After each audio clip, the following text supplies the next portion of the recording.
Oh yeah, this is like a real thing because I think it might look different for each person. And so for me, I kind of approached, I can't see if my camera's okay. Can you see me okay?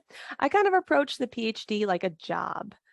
So I probably gave it 40 to 50 hours a week, kind of like Monday through Friday, like, 8 to 4, 8 to 5, or that kind of thing. And then, like I said, when I had the kid, my schedule got shrunk because of childcare options. But then maybe I would do a little bit on the weekend or something. So that's how I did like my whole PhD, truly. There were times, like crunch times, like for your qualifying exams or things like that, where I, locked myself in a room and like got to work.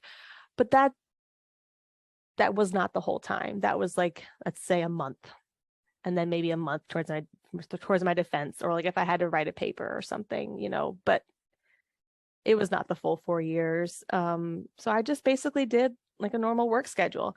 So that's what I want to at least offer when you guys are thinking about like, this thing is crazy. How can I have kids for a PhD? Well, how do you have kids and work a full-time job, right? Like you manage your time, you budget, you move things around, like, so you're going to have to juggle no matter what. I guess the question becomes like, do you want to juggle, chasing your dream, or do you want to juggle like working a normal job that you feel okay with, that to support your family, right? Like, all good options. It's just whatever works for you. Making time for your family. Yeah, I made time for my family.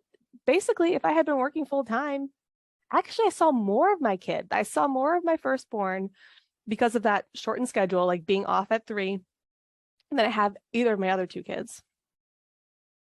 So in a weird way, the PhD made me more flexible. It was so sweet. We had this nature preserve, and I would just like go on little walks with her, like 3, and like, she'd just be facing out. We'd look at the trees, and it was so nice. Like, I really missed that.